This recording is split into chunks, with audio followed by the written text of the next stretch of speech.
12 by my clock, so whenever you're ready. Ready, sir. The recording started. Okay, great. Hey, thanks to everybody for joining. I'm Captain Joel Schofer. I'm currently the XO at Portsmouth. More importantly to the topic we're about to discuss, which is FY24 boards. What are they looking at and how can you get ready? I'm a recovering special leader detailer and deputy corps chief and a 5-time promotion board member. So we're going to go through this slide deck. There should be plenty of time for questions.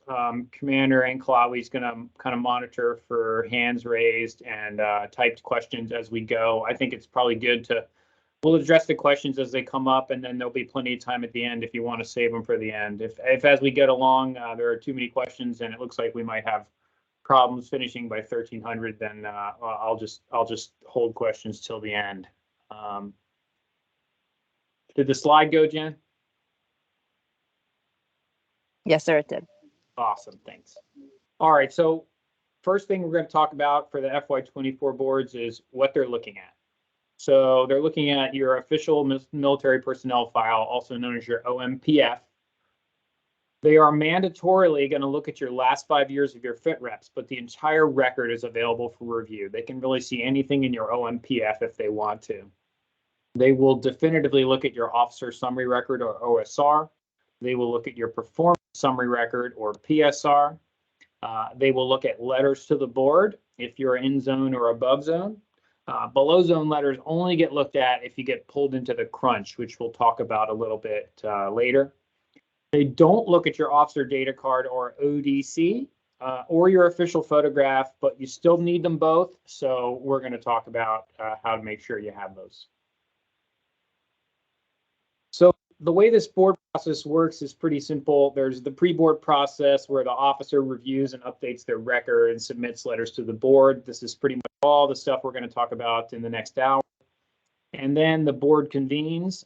Records are updated by the recorders and reviewed by the board members. And then when they have enough records ready to review, they'll go to what they call the tank, which is where they vote on records. And we'll show you guys a picture of what that looks like. This is what the selection board prep room looks like. It's really just a bunch of computers with monitors where recorders and board members review all your documents, your OMPF, and get ready to take your record to the tank. The week prior to the promotion board convening, the recorders review each eligible record. They'll review the in-zone and above-zone records for completeness. This manual review is done as a courtesy. They'll look at your fit reps for the last 5 years. They'll verify and update your OSR based on your OMPF and any letters you send if you're in-zone or above-zone. And then they will check that the PSR accurately reflects your fit reps for the last 5 years. You want to make sure you update your record as much as you can, because if there's any changes made by the recorders are put in this like dark gray font, and so it's obvious if you had like an empty record that the recorders had to fill, and there's always the potential that that could reflect poorly in the voter's mind on the eligible officer when their record gets displayed. So nobody really gets penalized for any changes that are made by the recorders, but you never know what people are thinking if there's a lot of them. So it's best if you can get your record as up to date as possible.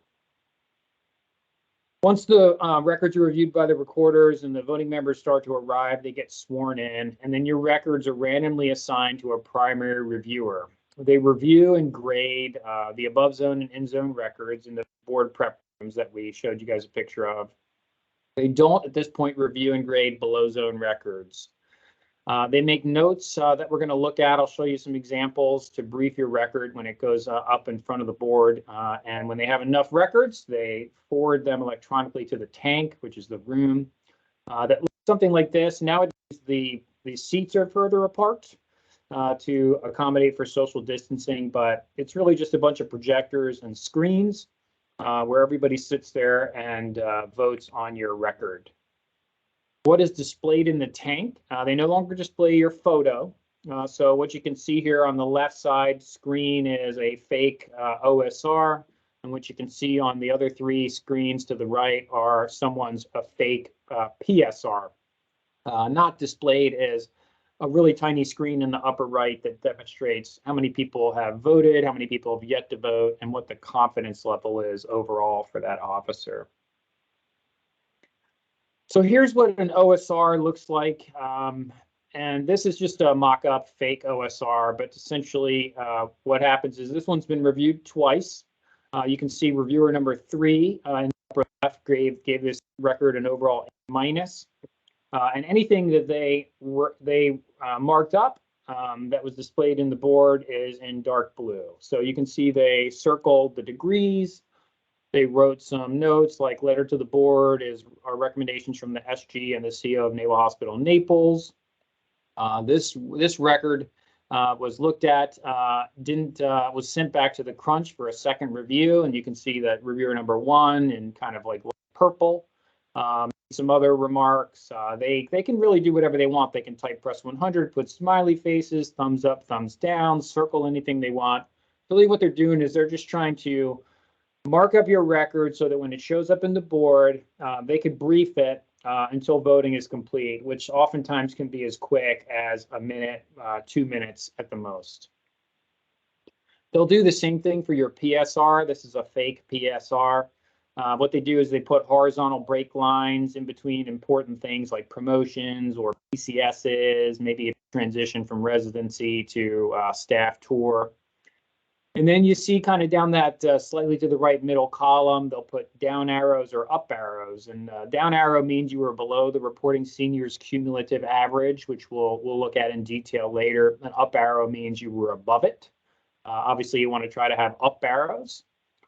They can put text, they can highlight stuff, same thing, thumbs up, thumbs down, smiley faces. They drew a little arrow in the lower right there. You can see where someone broke out to the right. Where they went P to MP to EP. So that's how they mark up records. Let's show you guys how to get your record. And really all this is done on BuPERS Online. So you go to BOL, you hope it works, and you click CAC login. And then you go to official military personnel file, OMPF, my record. Click on that. And what you'll see is this screen. And you click on OMPF documents there, highlighted by the red arrow. And this is how you make sure you have a photograph in there. You should see something like on mine, officer photograph submission sheet. If you click on it, something like this should pop up. So there is no display of photographs in the promotion board anymore, but like I still think it's still a requirement to have one. The requirement is that you have a photo in your current rank. That is it. It doesn't have to be within the last year, although that generally was my recommendation when they displayed them. You just basically put your khakis on, you wear your full ribbon rack, you go to your local med photo, they'll snap a photo, and then you can upload it by going to my.navy.mil as detailed here on the slide. All of these details are in the promo prep that we'll refer to a bunch from here on out. And we'll show you guys a screenshot of how to go to my blog and get that. But, you know, I really recommend you have this. It is a requirement, although it isn't technically displayed. But they've changed this a bunch of times during my career of 21 years and growing. So I think it's just good to have a photo in there and meet the requirement. And then if there's some kind of change, you're not scrambling with everybody else to try to get your photo in there. How you get your OSR, PSR, and ODC is you go back to the BOL menu, click on ODC, OSR, PSR, ESR. And then you're going to click Officer Summary Record right there in the upper left and proceed to your OSR. And you're going to hit Generate PDF. And then you'll be able to download the PDF of your OSR. And you'll have to go back and repeat that for your PSR and your officer data card. So we're gonna move on to the meat of this presentation, which is where we kind of talk about your record and how to make sure it's ready. All of the details for addresses and email addresses and things we're not going to cover here, but are detailed in the promo prep, which is at the blog mccareer.org in the tab in the upper left, Joel Schofer's promo prep. Always have the most current version there. And these slides are also there. Once this recording is done, I'll put a link to the YouTube recording, so that'll be there, so you guys can watch that if you want. And Jen, do you have any questions or anything before we move on to the next part? Did you see anything? No, sir. There's no questions in the chat. No hands raised. Cool. All right. Then we'll keep going. So your officer data card or ODC, you like we talked about, it's not displayed, but you still need it because that circular, the box 72, that circle there, that's how you can find your additional qualification designators or AQDs. They're 3-letter codes with a year group and then a title. And the reason they're important is because they feed the special qualification section in the lower left of your OSR, which is displayed. So if you want to know what AQDs you have, you go to your officer data card and you look there. And any AQDs that you think you qualify for, there's a link in the promo prep that takes you to the list of AQDs. And for most AQDs, you email the code, the year that you qualified, and the proof that you qualified to your detailer, and they'll add them. There are some special AQDs that they will not add, like JPME. Deployment-related AQDs are often added as part of the deployment process. And if you have some previous service AQDs, they may defer you to the community that that normally handles those. Like, for example, if you were a prior aviator, the medical detailers may not feel comfortable adding those AQDs and may refer you to the aviation shop to see if you qualify for those. But we'll start with the OSR, which is the first document we're looking at that gets displayed in the tank. And what you'll see here is my fairly recent OSR. And we're going to start with the box in the middle. That's the subspecialty codes, where you see these mysterious codes specifically designed by the Navy to confuse people. And so you can see I have 2 of them. You guys are going to have all sorts of different ones. If there's any other cores on here other than medical corps, they're going to have different ones. There's a ton of them. But here are all of the medical corps codes, which we'll leave on the screen while we talk about it. And really the bottom line is you want to make sure any of these codes you qualify for are on your record and that they end in the proper letter. Really the most important letter is K, because K means you're board certified. So you can see on the list, I have a 16P0, which is Emergency Medicine General, and it's a K because I'm board certified. This is how the board knows that you are board certified, that you have a K. And every single board I've ever been in, there's been a debate about at least one record about whether someone's really board certified or not, because their codes don't have a K. If you don't have a K, it means in the eyes of the board, you are not board certified, but there will often break out at least one big debate about whether someone's board certified or not. So you really want to make sure these subspecialty codes are accurate. If it ends in a J, it means you're board eligible. For example, my 16P1 emergency medicine subspecialty is from my ultrasound fellowship. There's no board certification, so you can't get a K. I have a J, nothing wrong with that. If you have a T, it means you're in training. So while I was an emergency medicine resident, I was 16P0T. While I was a fellow, I was 16P1T. And then I switched out of it. If you guys have to update your subspecialty codes, you email Mr. Anthony Fraybit. He works in N1 at BU Med, and he's a civilian.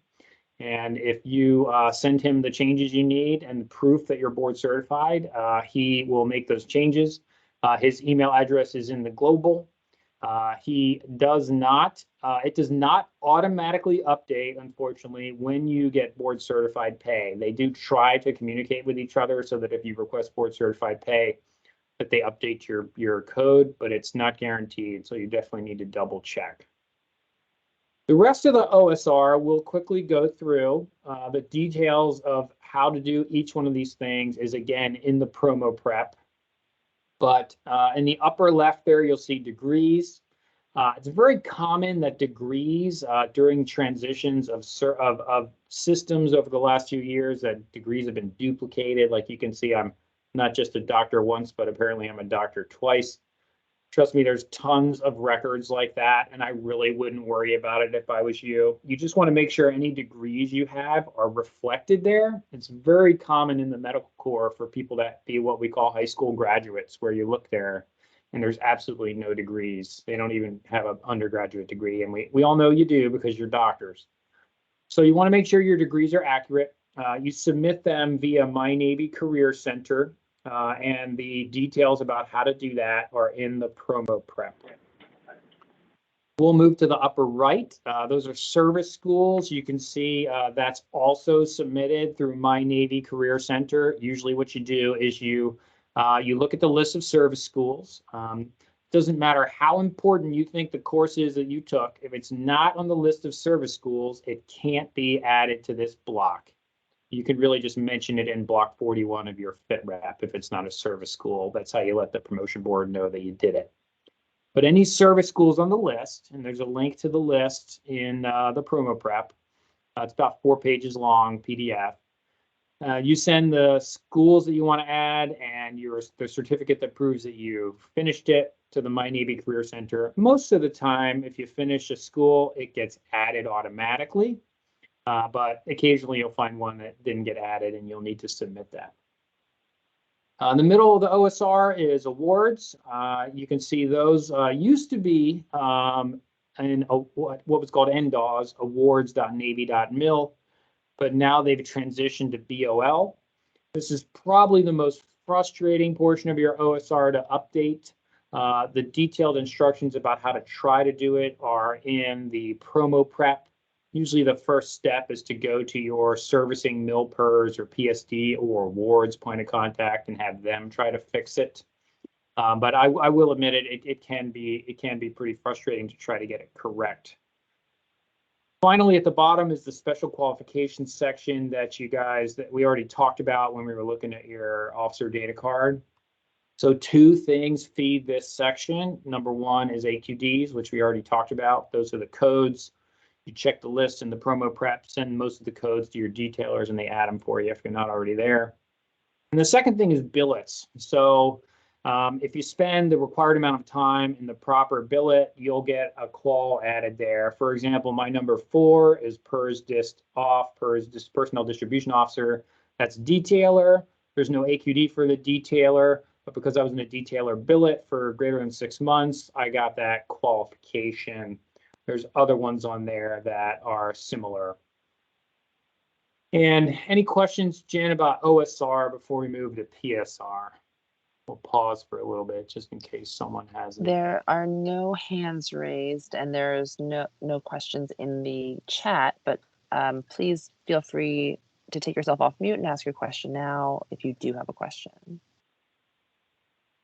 Yeah, it's just that this is like one of the big documents, and so people a lot of times have questions. But if not, we'll go on to the PSR. Plenty of time for questions at the end. But we'll go on, hearing none. So when it comes to your PSR, you really want to check for gaps in fitness reports. And what they tell you at the board is that anything less than 90 days, you don't really need to worry about it. You should just ignore it. But if you have a major gap of more than 3 months or more, you're going to want to take a look. Luckily for you, there's an automated tool.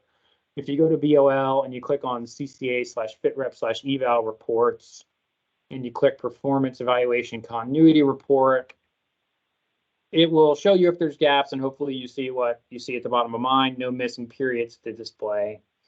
If it's less than 3 months, you really don't have to worry about it. If it's more than 3 months, you might want to either try to get it fixed, or more commonly, you're just going to include the explanation in the letter to the board.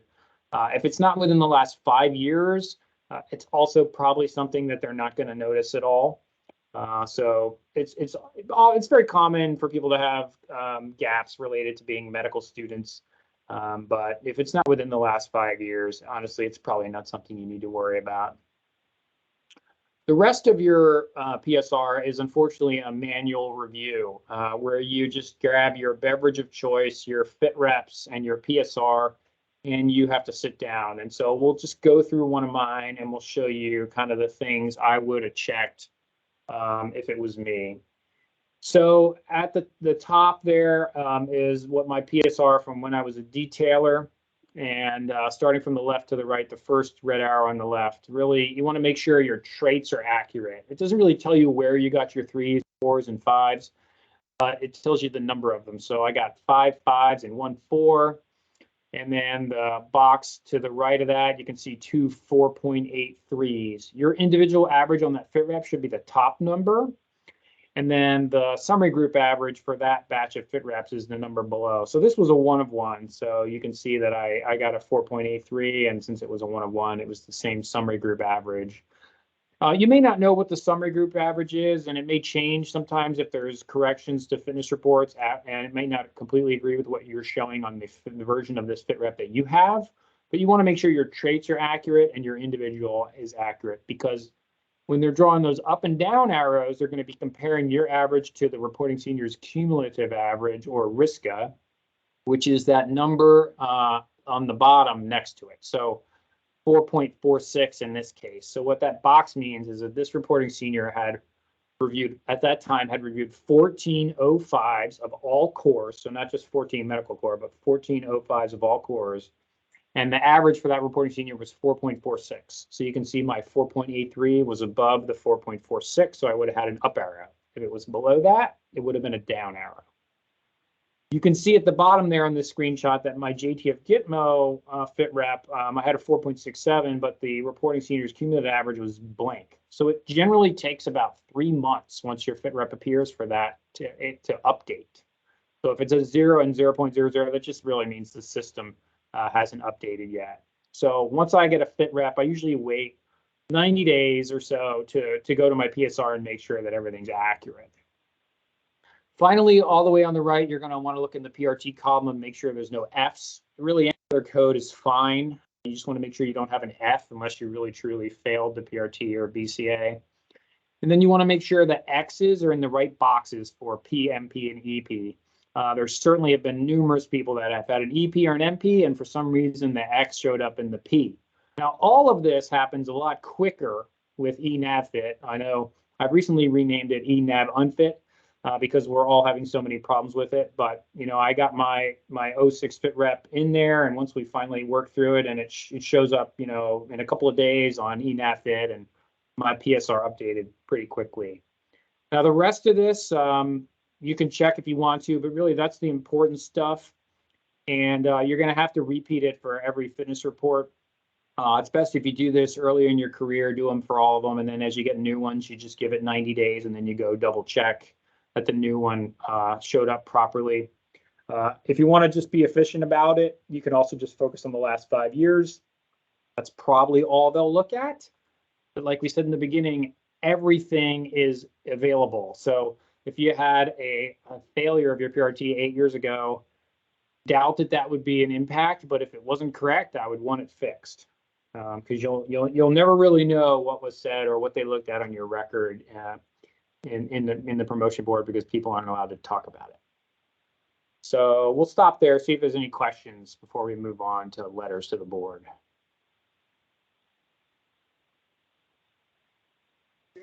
Any questions from the group? There's no hands raised right now, and there's no nothing in the chat. Oh, wait, All right. There's a hand. Please, I see a McGear.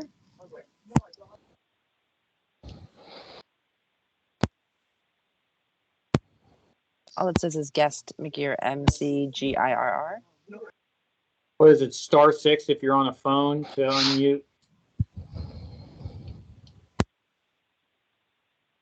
I believe so. Yeah. Well, Commander Johnson, I think you also have your hand raised. Yeah, I do. Can you hear me? I can hear you. Okay, so there's a long lag between when you report and when you get gained into the command.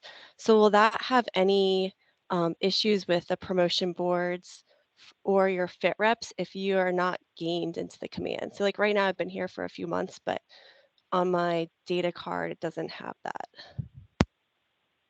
Not really, unless it impacts your fit reps. And there's definitely a lot of delays with fit reps with eNavFit. So ultimately, the bottom line is, depending on the timing of things, if you have a fit rep and it hasn't shown up in your record, you're going to want to send it to the board. And like we're about to talk about, it used to be that you could send stuff right up till midnight the day before, but now it has to get there 10 days ahead of the board. But whether you've been gained or not, I mean, it would change the command and the billet you're in on your OSR, but that's really not an issue. I mean, that's not really something that a lot of people are looking at. It's really more about your fitness reports. All right, thank you, sir. Yeah. Definitely And have we still people have- with issues. Definitely have people with issues about fit reps not showing up in their PSR, and especially because of eNAV and systematic issues. And really, the best thing to do is just make sure if you don't see it, you send it as an attachment to the letter. Here we go, we still Jen. have McGear, MCGIRR, if you want to give your hand raised.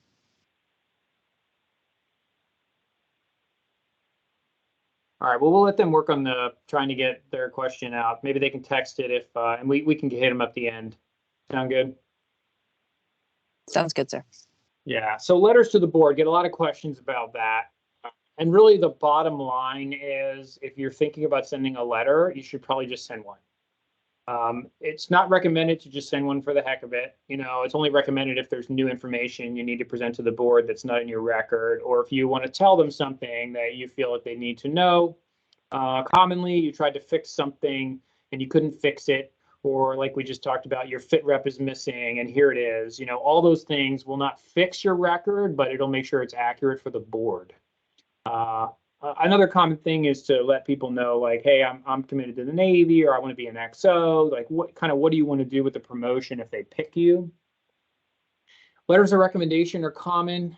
Usually they're not from the CO because that person's opinion of you is reflected in their fitness report, unless they haven't done one on you. If they haven't, then they could do a special fit rep, or they could send a letter. Totally up to them.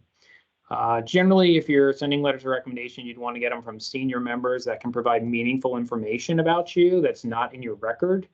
It's better to have a letter from an 06 that knows you well rather than an 08 who doesn't know you and is just doing it because you asked. It'll probably be obvious in the tank whether or not the letter is really meaningful or the person really knows you.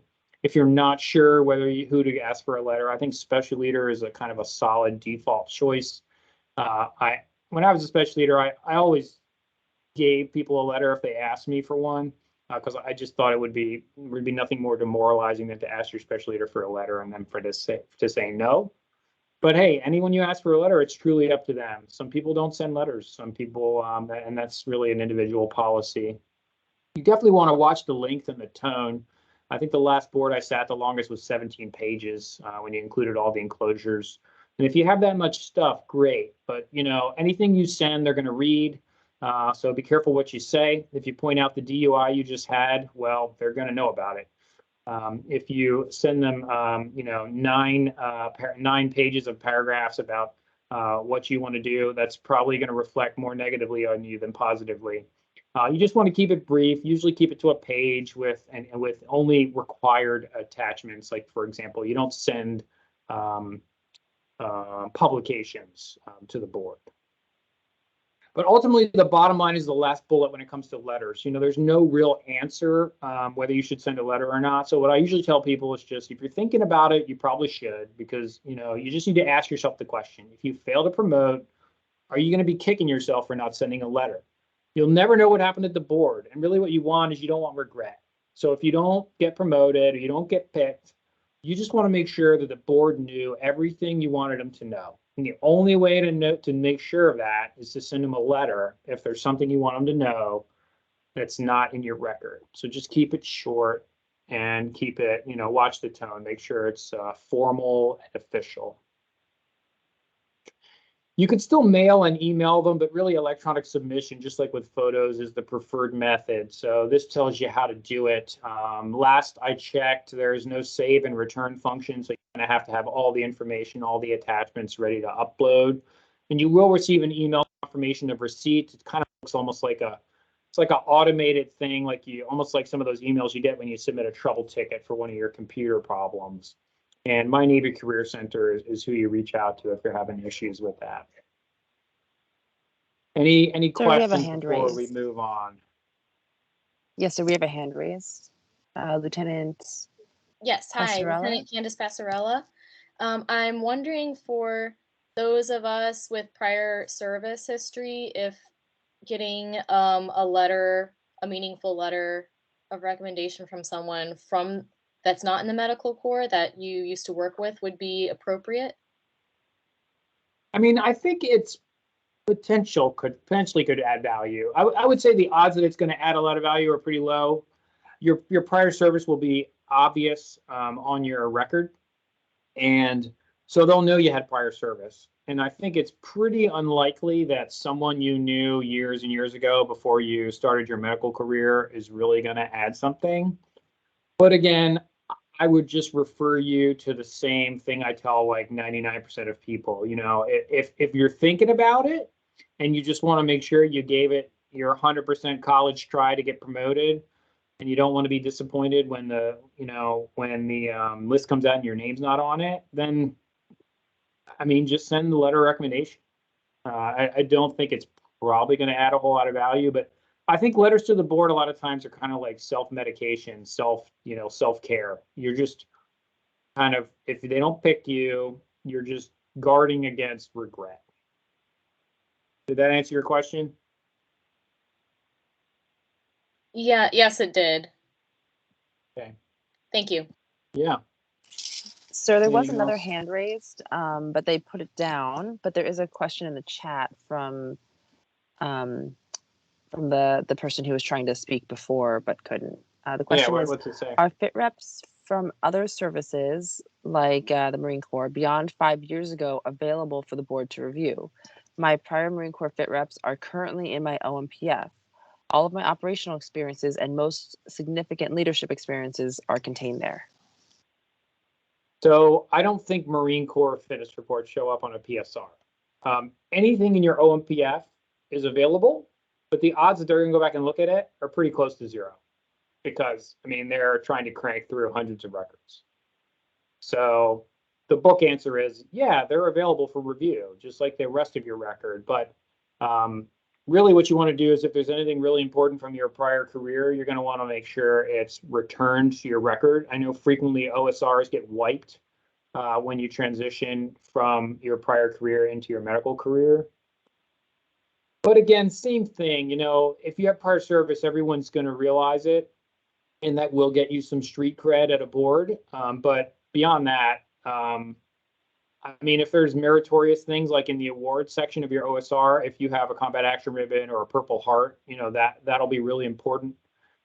If you have, you know, a warfare device, you know, you were a pilot, you're going to want that on your OSR. But the odds that your prior Marine Corps fit reps or what they say are really going to have a major impact are pretty low.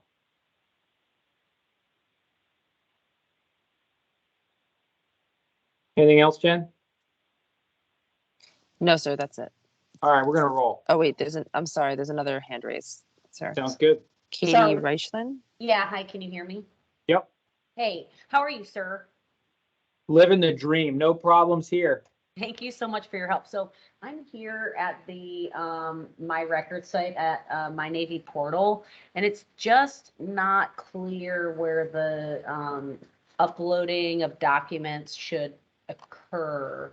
I've clicked through a few different options, and it's kind of tedious, and there's a lot of information and a lot of ways to go.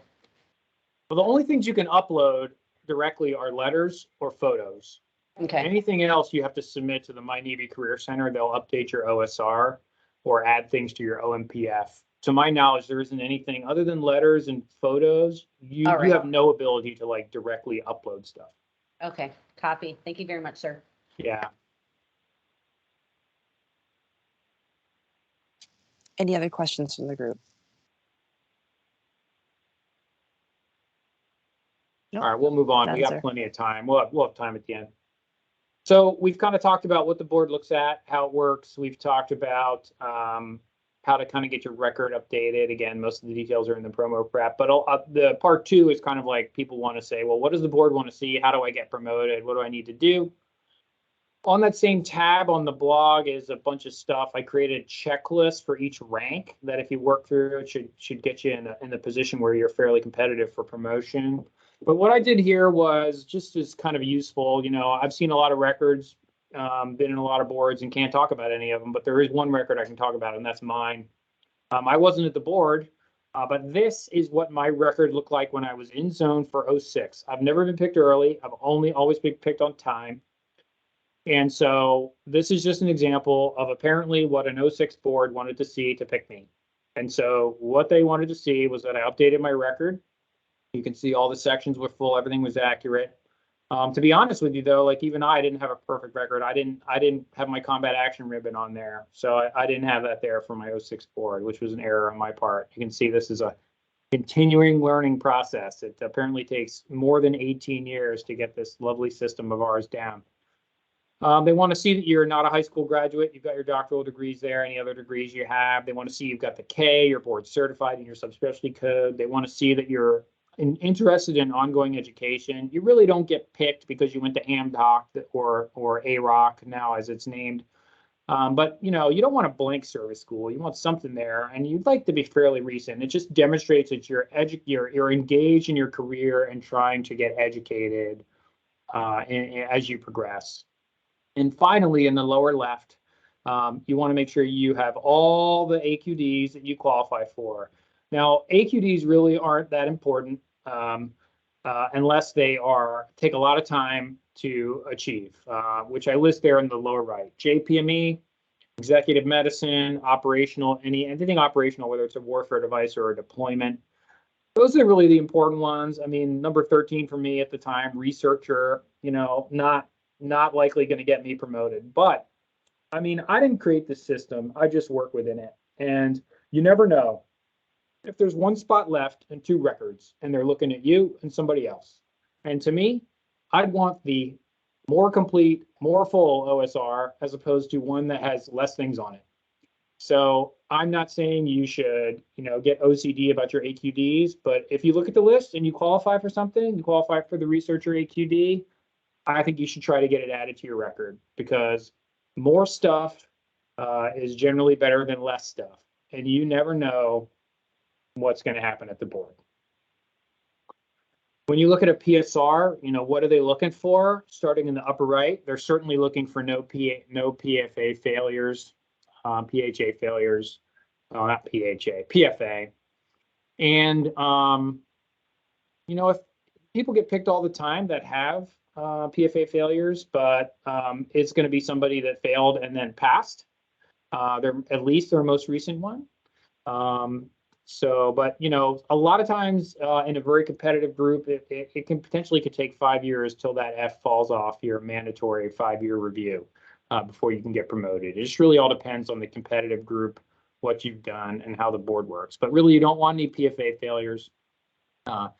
You want moving to the left, you want important jobs, including at least one operational job in the last 5 years optimally. You can see on that box that I highlight there. This is the little box in the upper left of block 29 of your fit rep. This is where it gets displayed. And that's why you don't really want it to say staff physician if you can. You want it to have a significant leadership job. So you can see there from the top down, I was a SMO in the ER at Portsmouth, and I became a medical ward detailer. Then I deployed on a GSA deployment, was the commander of the Joint Medical Group, then came back to Portsmouth and was the department head in the ER. Important jobs, at least one operational. Like we already talked about, in the middle there, you want to be above the reporting senior's cumulative average, or RISCA, if at all possible. And then in the lower right, optimally, they want to see EPs, preferentially competitive EPs, and preferentially multiple.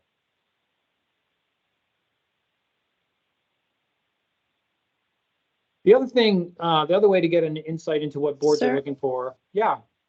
So there's a question in the chat. I thought that this slide might be a good place to ask it. Yeah. Are changes in reporting senior changing your ranking? Is this an issue? If you change your reporting senior and, like, let's say you move from an MP to a P, it's not technically a decline. It's not technically adverse. It is, you know, because the new reporting senior may have a different way of doing things, may have different priorities. Maybe you got jumped by somebody who used to be below you, but now got a director job or something. But that doesn't mean I'd let it happen to me very easily. I would certainly try to avoid it. If it did happen to me, I would want it clearly explained in block 41 as to why it happened. Because you never know. You never know what they'll say in the board. You never know who you'll be competing with. If somebody is going to decline, if I'm going to decline, I'm going to do everything I can to try to avoid that happening to me. But if it does happen, it's not technically because there's a new reporting senior a decline. Sound good? We have two. Yes, sir. We have two other questions. One was based on the previous slide about deployments go under special qualifications, question mark. Yeah, so there's a couple of ways to get noticed for your deployments. Number one, it'll be fit reps. So they'll see that you deployed, like, you know, over here where you can see my JTF Gitmo second from the bottom. And then you can see there's IAs there. You know, there's all sorts of AQDs that you can get for deploying. Like I have a couple of IAs there. Number 9, IA Joint Med. Number 15, IA Joint Med. Number 10, IA Nav Ops. There's, you know, I've never been on a hospital ship, but there's an AQD you get for being on a hospital ship. I've got a shipboard AQD that I was on a ship, number 17. So it's really kind of a combination of different ways that you get your deployments on your record, and depending on what you do and what it is, depends on how it'll show up. It'll be either fit reps or it'll be in the special qual section. And it really just all depends on what the kind of deployment was. And so there's one more, which is where do we list leadership roles, i.e. department head? And I think that's on the PSR one. Yeah, you want to make sure that the upper left, the box in the upper left of block 29 in your fit rep says your most significant leadership role. Now, ultimately, you know, you don't want to put like chairman of party planning committee. Number one, there wouldn't be enough room. But number two, you know, there is kind of a line above which you need to have, you know, you're not going to be assistant to the regional manager is probably not going to make the cut. But Divo could, SMO, you know, department head. I mean, anything significant, with significant being defined by your reporting senior. Like, for example, that last one there that you guys are looking at, I was the acting department head. I was the specialty leader. When I routed it, I put specialty leader in there. And the reporting senior at the time said, no, that's a collateral duty. Your primary duty right now is department head. I wanted to say department head. And I said, okay.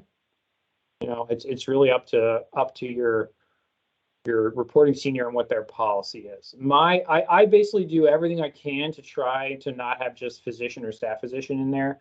But for the first half of your career, when you're a lieutenant or lieutenant commander, that might be your role. And being a member of a committee is not going to make the cut to be in that box. So early in your career, there's not really anything that's wrong with saying physician or staff physician, but probably don't want to go to an 06 board with all your fit reps saying that. I mean, it's possible you could still get picked. I mean, maybe you're just a stellar clinician and that's all you do. Certainly you can get promoted, but if you do have a leadership job, you want to try to get it in that box.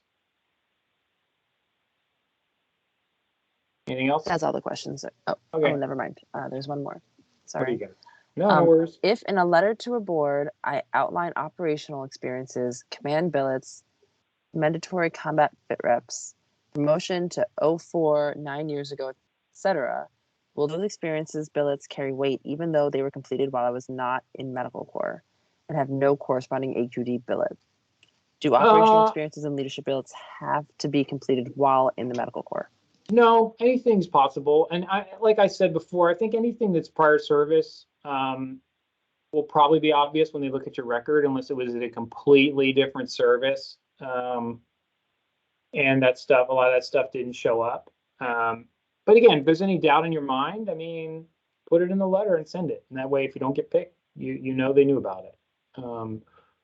I'd say most of the time, just being prior service is what you get, and it's pretty unusual unless you have Purple Heart, combat action ribbon, you know, combat experience, that you get a lot of extra credit at a board, but you never know.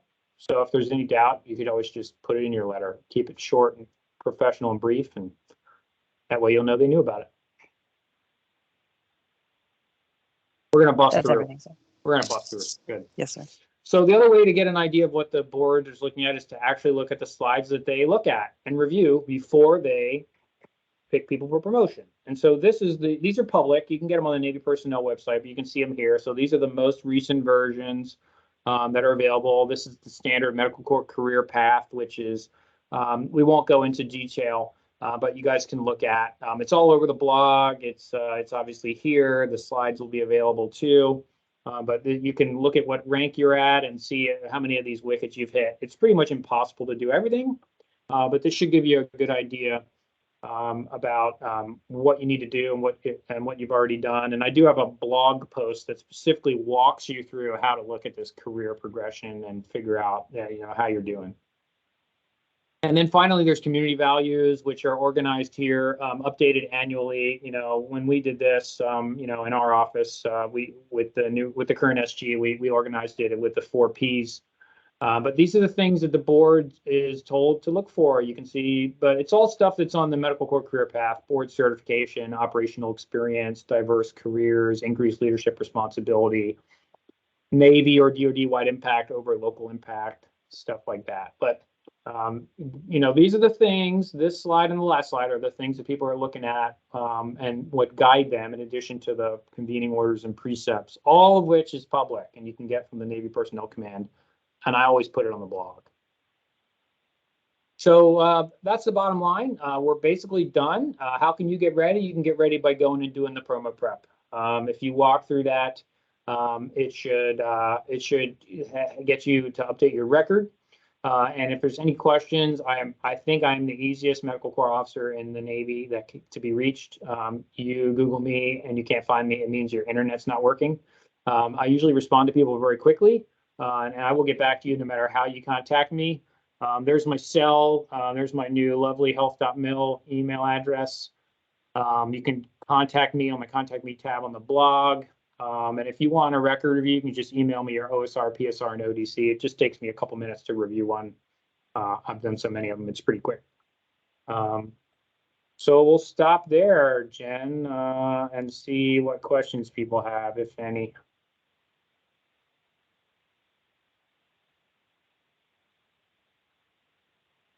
I don't see anything in the chat right now, but would the group like to open it up for questions for everyone? Please feel free to unmute yourself. It might be star 6, I think, for those on the phone, if it doesn't seem to be working. I'm just going to drink from my raised. undefeated Eagles mug while I wait questions. No promotion there, sir. No questions are permitted from Dallas Cowboys fans.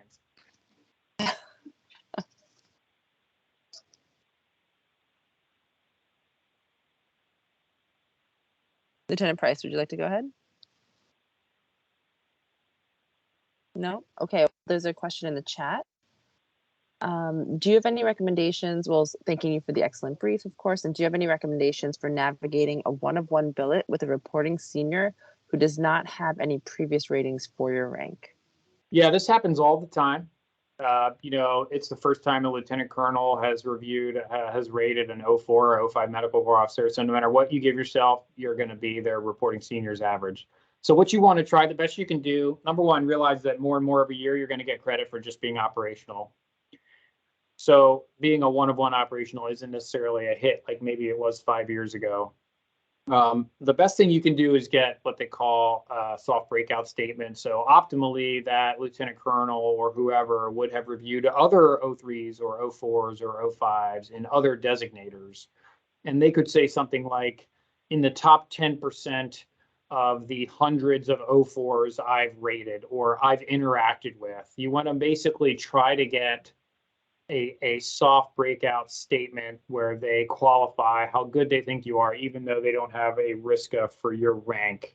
And, a lot of this comes down when you're writing your block 41. It's just like, for example, in one situation, I just put my XX of 1705s who work for me. I didn't put how they rated me, but I just put that in there as kind of a suggested thing when I routed my fit rep, and it came back with a number, my number blank of 1705s. So, you could kind of suggest something like that in the XX% of all 04s I've worked with in my career. That's really the best you can do.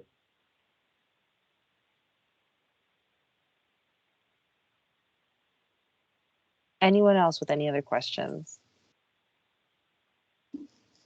I don't see anything in the chat right now. I see. That's good. Thank you, sir. I do have a meeting that I should probably go to if there aren't any hot burning questions. Like I said, I am easy to reach and, totally appreciate that a bunch of people Sir. jumped on this and they thought it was useful. Yeah, I can see There's it. one Concerning the question. duty roll Okay. box, how much is that up to the discretion of the CO versus prescribed?